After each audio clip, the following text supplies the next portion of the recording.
When I think of Boston, it's the youth of the city, all the colleges, the very active, urban fabric, the number of places to eat, shops. It is a very lively city.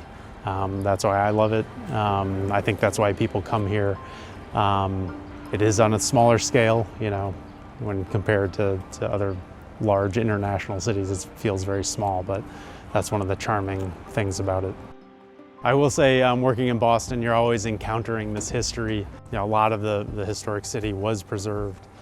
So that's one of the reasons it's exciting to practice here, is that you're frequently coming across this history, and it's really exciting to figure out a way to design modern buildings in these historic contexts.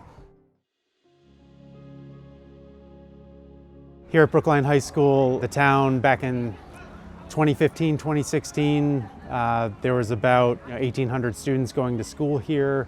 They projected a quick growth to around 2,400, 2,500 students.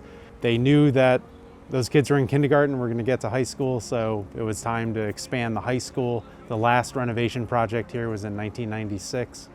So that was how the project came about.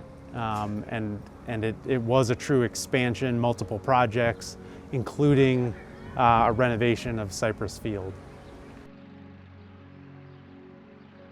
So the reason 22 Tappan was built over the tracks, it really gets back to the idea for the entire expansion project.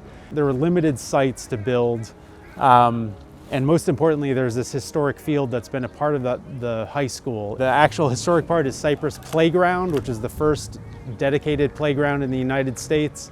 So there's a lot of history. These shingle-style houses have been here since railroad tracks, went up and down Tappan Street. So the field was this great civic space that was extremely important, that the new buildings front the space. Accessibility was also important, that hundreds of students were going to walk to that new building. So we had to set it up so it was easy for them to get up the stairs, get up an elevator into the building. So it had its address on Tappan Street, which was a little more quiet than busy Cypress Street. So that's the reason those two buildings, the STEM wing and 22 Tappan, face the park. But there are other factors. We noticed the students, unlike a lot of high schools, they tend to hang out in the street and on the front steps of the school for a good 45 minutes, an hour after school lets out. They don't just disperse like you see in a lot of high schools. So integrating a front porch into the design of both buildings is really important. That front porch overlooking the fields, creating that direct connection to that open space, that civic open space. We started in fall of 2017. The STEM wing took 2 years to design, 2 years to build. 22 Tappan, built over the tracks, was 4.5 years total, 2 years of design, 2.5 years of construction. As you can imagine, building over the tracks was challenging. It also included a renovation of the MBTA platform at Brookline Hills. From a simple construction standpoint, we work closely with Skanska during pre-design to come up with ideas for how to build across the tracks. Their big idea, which we agreed with, was using precast panels to span across the tracks. It took a lot of planning to get to that point, but the day the panels arrived, it only took maybe a week to get those panels in place, and then they built the deck where the rest of the building could rise above it. So there was a lot of coordination. There are mini piles being driven on either side of the tracks. So very technically challenging, but one that was successful. When you sit in that cafeteria today, you see the trains, but you don't hear them.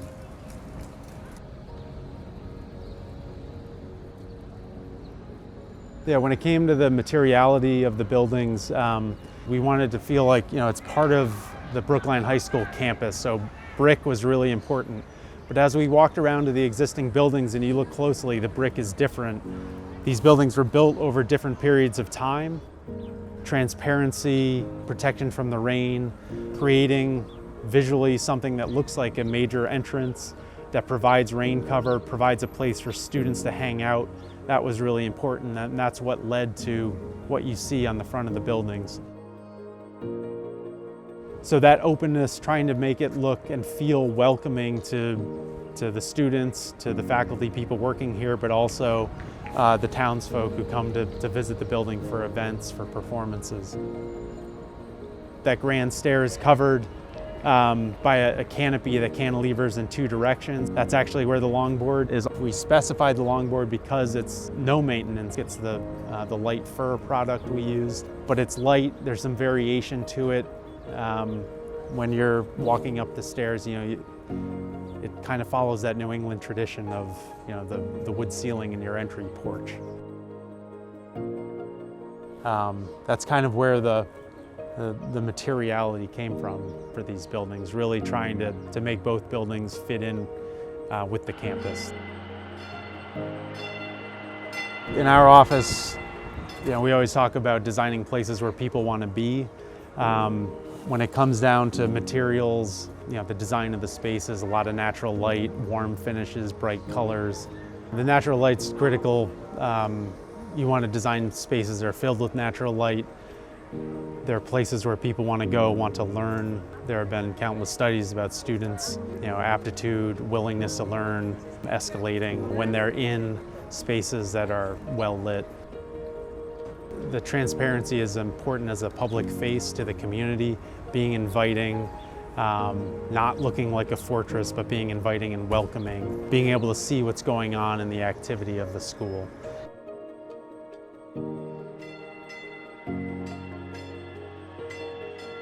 That's one of the exciting things for us as architects, is to see the finished product, to walk around in the spaces, but more importantly to all those community members, faculty members, students that we met with, seeing them enjoy the space, seeing them occupy the front steps, hang out on the new front porch. That's what makes all the hard work worth it in the end. Hearing the stories of the teachers, there was one science teacher who said, she didn't think architecture could change the way she teaches, but with the STEM wing it had. She was more excited about coming to the classroom every day. For us to hear those stories and to come back and see the building well used is really exciting. And that's something we really focus on, is trying to ensure that the public spaces of the buildings are very activated, filled with students, and well loved.